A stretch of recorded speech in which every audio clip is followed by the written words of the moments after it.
I know it's not politically correct to talk about the fact that men and women are different. We want to be equal, we want to have equal value, and we do. And yet reality is that all of us are very different. And so we find ourselves in discussions or conversations or arguments having to try to figure out, can we work this thing out? We tend to just see things differently.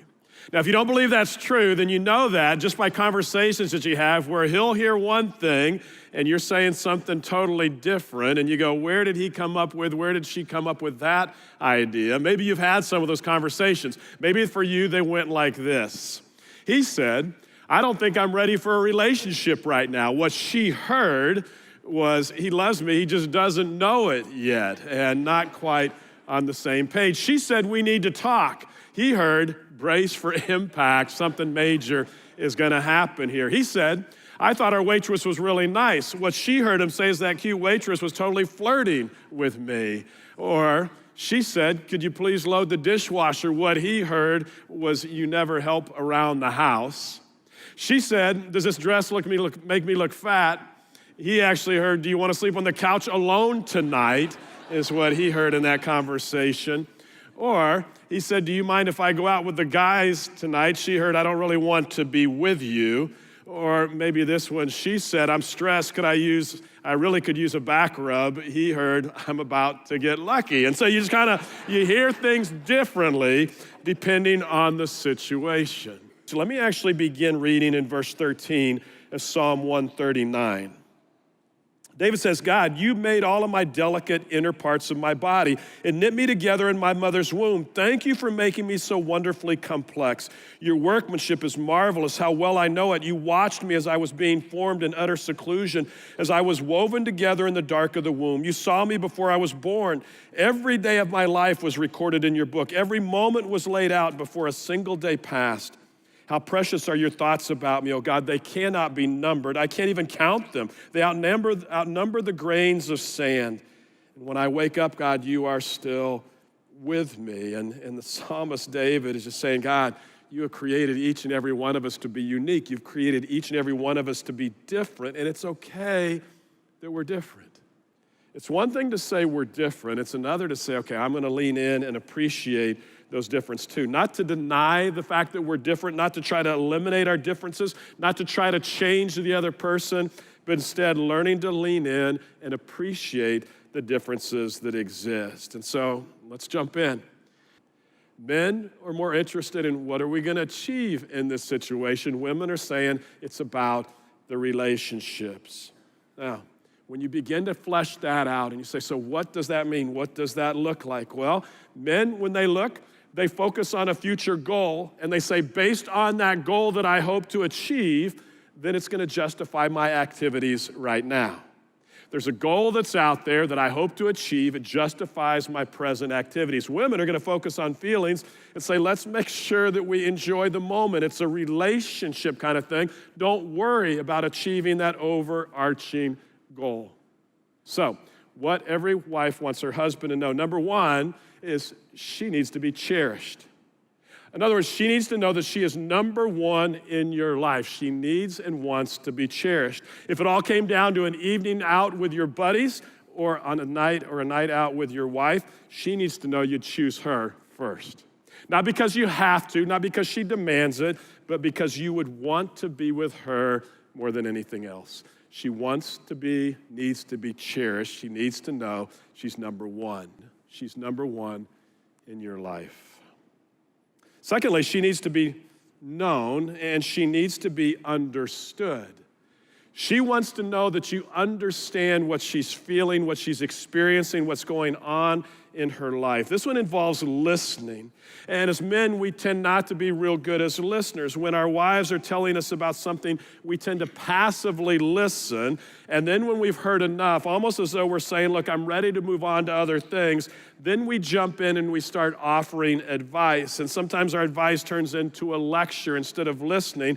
And we're surprised when our advice is not well received. And to meet our wives' need to be known, we need to not passively listen, we need to actively listen, reflecting back on what she's saying, and just not only what she's saying, but what she's feeling as well, and genuinely understanding what she's saying. And the point cannot be overemphasized enough. Women want to have their feelings validated and accepted. And what men tend to do, we tend to jump in and we go, oh, I know you're feeling that way, but that's not how you should feel. You ought to feel. And we tend to try to change the narrative. And as we listen, as she's talking, then all of a sudden, it's not about quick solutions. It's about just listening. Keep the quick solutions to yourself. It's the only way for her to feel like she's being known. And yet, our tendency is to want to speak. Our tendency is to want to solve. Oh, you've given me a goal to strive for. Let me take care of this for you. And a third thing that your wife needs you to know, she needs to be respected.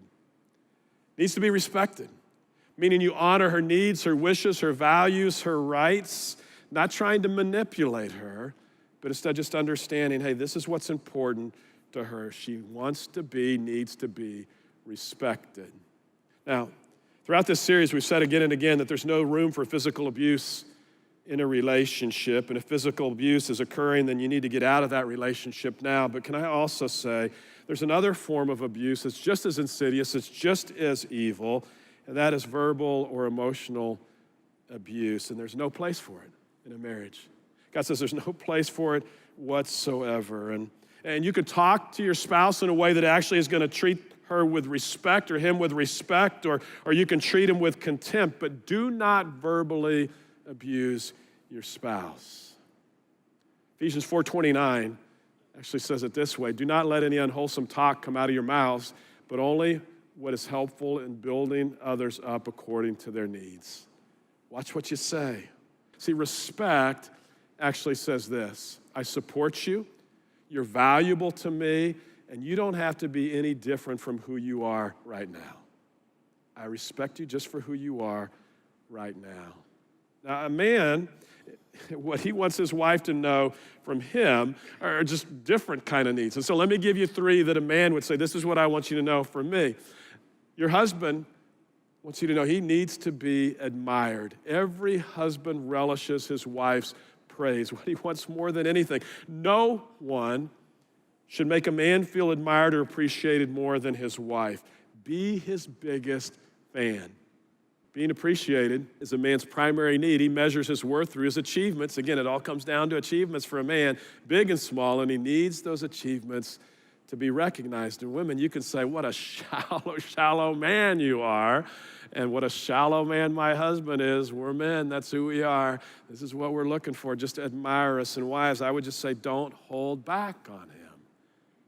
And maybe you're not totally pleased with him, but don't hold back on him. If you do hold back, he will go looking for admiration someplace else, from someone else. See, men derive their worth from what they do. Women would derive their worth from who they are, but we're just different. So don't hold back your praise. Second thing that your husband would say he needs to have autonomy. Because whenever a man is under pressure, what he needs more than anything is just space to figure out how to deal with it. Men and women deal differently when it comes to pressure or stress. John Gray is the author of Men Are From Mars, Women Are From Venus, and he says that men, when we face stress, what we need more than anything is just space. Men and women cope differently with stress. He feels better by solving problems, while she feels better talking about problems. And he just says, give space so that they can figure out what's going on. Give space so they can figure out how to solve this problem. A third thing that a husband would like his wife to know, he just needs shared activities. Emotional intimacy for a man oftentimes involves just doing things together. We just want to do things together, not necessarily talk about what we're doing, but just do things together. It's just that companionship that brings about emotional intimacy. And one of the gaps between men and women is this notion of emotional intimacy, where he's going to connect by doing things. She may connect by just talking, feeling, experiencing things. When you say, look, all I want is for you just to go to the movies. So just sit with me at the movies and have that feeling of closeness. And can I just say, if you will learn to figure out what are the activities where you can just share, you can be close, by becoming recreational companions, all of a sudden you might discover not only are you husband and wife, but we're actually best friends as well. He says, look, let's just do some things together. So let me ask you, how are you doing? How are you doing in your marriage? How are you doing in your relationship with your husband or wife? Are you succeeding? Are you failing? Do you say, we're doing good, but there's room for improvement? Right now, I would just say, I think God is giving each of us the opportunity to say, okay, let's make some improvements in our relationship. Ephesians chapter 5, verses 15 and 16 say, be careful how you live your life. Don't live like fools, but like those who are wise. Make the most of every opportunity in these evil days. And God is just saying, look, you've got opportunity. We've been talking about marriage now for the last 3 or 4 weeks.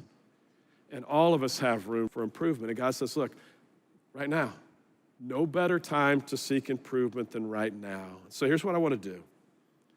I want to give each of us the opportunity to acknowledge and say, oh, God, I've got some places I can improve in my marriage. I mean, all of us fall short of perfection. And so I want to give opportunity just to acknowledge places in our marriages, or if you're not married, places in your relationships where improvement could be had, where maybe you're falling short in that relationship. And when you express your shortcomings, your failures, your falling short to God, first of all, he's not surprised. He already knows where you're coming up short, so it's not surprising to him. But when we come to him and we acknowledge that we're messing up, we're coming up short, then what he does is he showers us with his love, and he showers us with his grace, and he showers us with his mercy, and he gives us the power to change our lives because we can't do it on our own. And you might have been trying on your own, and you might have been trying to figure out, oh, how do I do this? How do I respect her? How do I admire him? And you're coming up short, and you say, I can't do it. God says, you know what? As you admit, as you acknowledge that you can't do this on your own, God says he'll step in. And God says, I'll give you the power to make the changes that you need to make.